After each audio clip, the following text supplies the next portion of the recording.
All right, welcome back, ladies and gentlemen. Today we need to talk about the earnings call for Tesla and what happened last week. So last week we had the Q1 earnings call for Tesla, and I have to say it was a classic Tesla earnings call.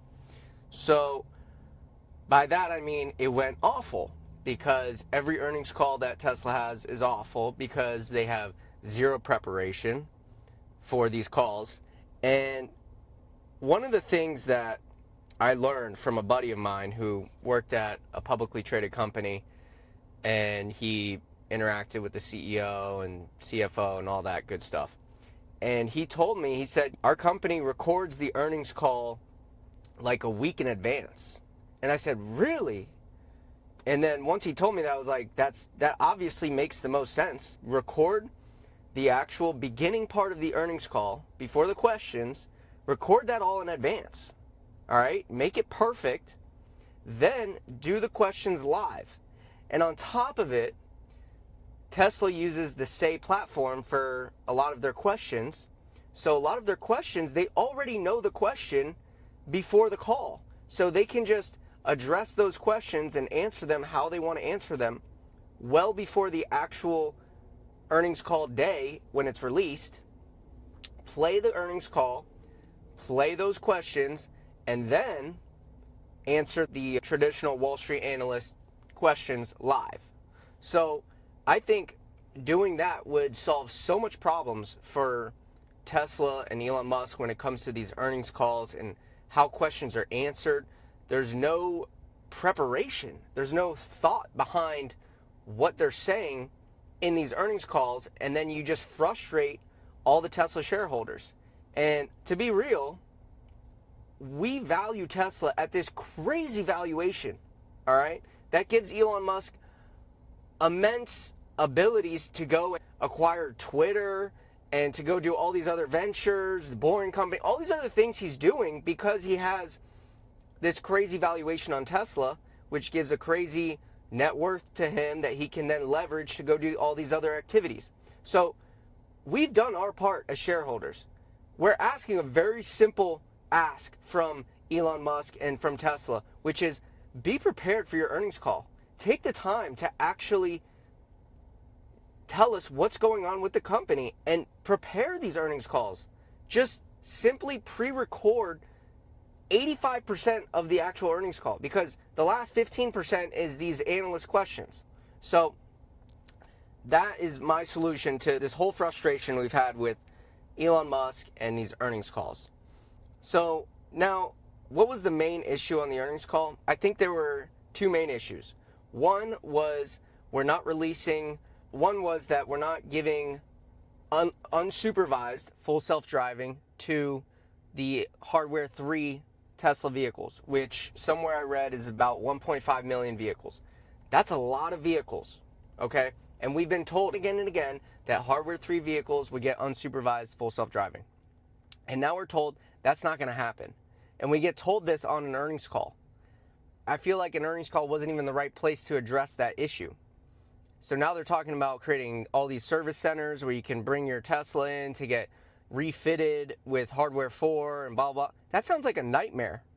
Okay, that sounds like a complete nightmare.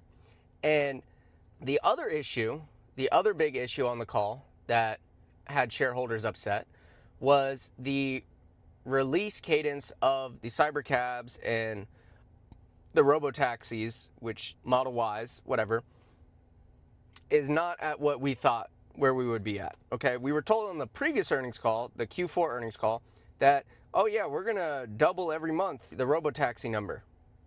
That's not happening, okay? And shareholders are pissed off because that's what you said was happening, and that's not happening.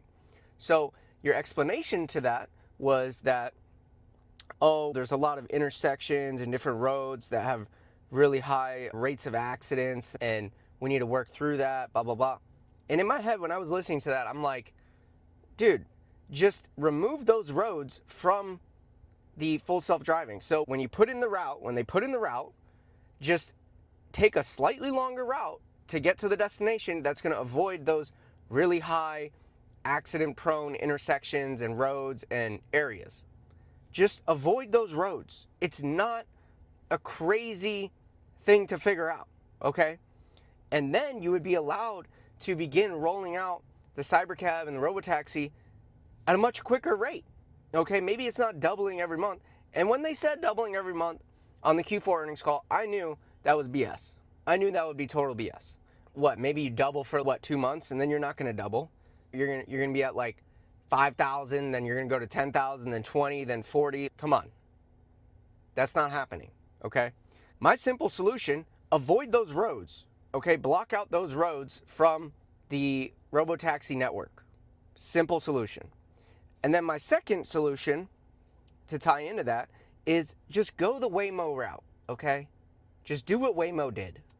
And what do I mean by that? Put a giant help button on the cybercab screen, so when, the customers are in the vehicle and they're driving around town, they can just hit the help button when there's an issue with the cybercab. And then it remote calls a Tesla employee that can check the cameras, see what's going on, and remote control the vehicle, okay? Remote supervise the vehicle if that's all that's needed. And Elon doesn't want to do that because of his ego. He wants it to be full self-driving. He wants it to be totally legit full self-driving. And in my head, I'm like, dude, we need to get the cars on the road so you can get more data, so you can get more information to make this thing better, okay? The cybercab is ready to go. The production's ready. You're putting videos out on X that showing the cybercab coming off the production line. That was actually the easy part. Okay, the hard part is actually putting these vehicles out on the road and actually getting people butts in seats and we need to start seeing the robotaxi usage hockey stick. We need to see that inflection. And that's my solution. Just go the Waymo route, have employees just remote control the vehicles if they have to in whatever situations. They're going to push out all these articles saying, oh my gosh, Teslas are being remote controlled. It's not real full self-driving. Who cares? Who cares? Why does that matter? Okay. The other thing on the earnings call was they talked about the full self-driving users has grown 16% from Q1 2025, which is great. That's amazing because this has been an issue that I've brought up time and time again, which is that we don't have enough people actually using full self-driving. And I said time and time again that we would go to the monthly subscription model. I said time and time again that putting out a flat rate for full self-driving is ridiculous and not the way to do this, because everything in your life is a subscription. Your Netflix is a subscription. Your Amazon Prime is a subscription. Nobody pays a Netflix one time. Here, pay $5,000. You have Netflix for life. No, it's a subscription. And we're getting rid of the one-time payment flat fee for full self-driving. Great. And boom, all of a sudden your numbers are actually growing for full self-driving. Another reason they're growing is because you're actually giving free trials for full self-driving, which is another thing that I had brought up. And you've actually done that. And I asked ChatGPT, what were the free trials that were given in the last year?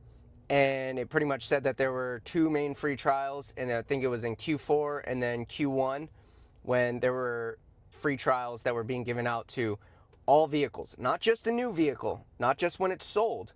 Because the thing is that you have people that have bought their vehicle 2 years ago, 3 years ago. They had the full self-driving free trial. They used it. They didn't like it because full self-driving wasn't where it's at today, okay? But every time you release this new software update and it's available on that person's vehicle, it should be on their screen saying, new full self-driving, give it a try again, use it for 30 days free. And every time they get in their vehicle, it should just offer them 30 days free trial. This is the new update. Boom, boom. These are the things we fixed and we upgraded. Because you have all these people that have bought their vehicles years ago and they got disenfranchised from using full self-driving because of their experience from years ago. Now, I talked to a lot of people that drive Teslas and I asked them, do you use full self-driving? Their response, no, it's not that great. It's not really quite there yet, blah, blah. And I'm like, really? I was like, when's the last time you used it? They're like, oh, I tried it like a year ago, 2 years ago, 3 years ago. And I'm like, That's not the same full self-driving that is out today. So you need to give a free trial, 30-day free trial. Doesn't have to be 3 months, okay? Because that kind of looks bad to the people that are already paying for full self-driving. So just make it 30 days to anybody that's not already subscribed, and let them try it again, because you're going to see much more conversions to the full self-driving from these vehicles that you sold a long time ago. Where do I sit with the stock? What are my thoughts on the actual stock? I think the stock is, I think it's priced very well. I think it's priced pretty high. Right now I'm checking, we're at $375. Okay, $375 for this company that is making not a lot of money. Okay, let's be realistic. You're going to spend all this money. That was the other big thing on the call, was you're spending all this money on chips and all that. And now the Optimus bot. That's great. I don't have a problem with that. I don't know why people were so upset. You said on the earnings call before that you're going to spend $20 billion. Now you're saying it's going to be like $25 billion or something. You're going to be flat on the free cash flow. There's going to be no free cash flow. I'm totally fine with that. That's cool.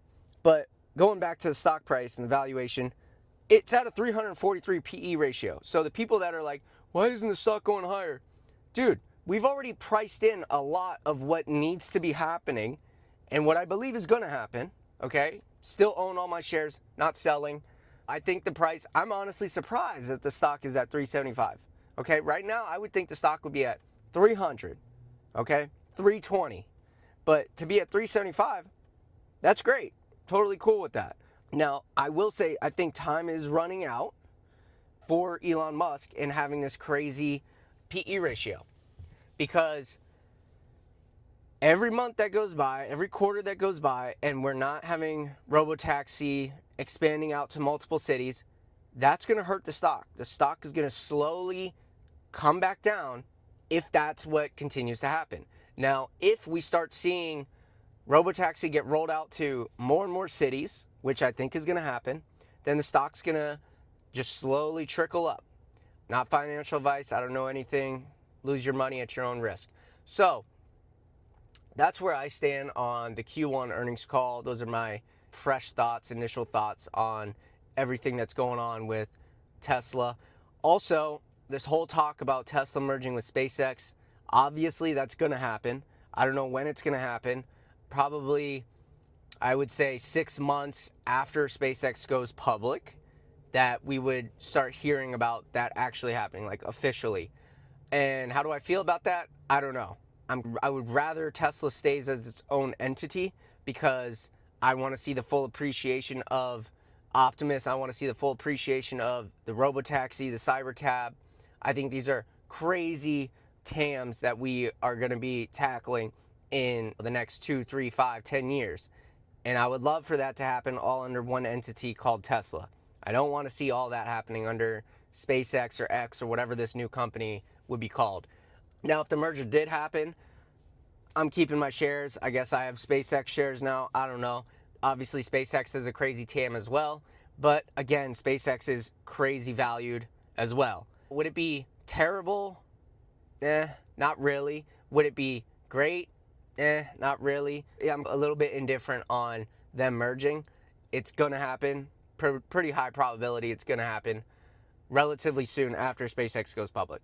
So those are my thoughts.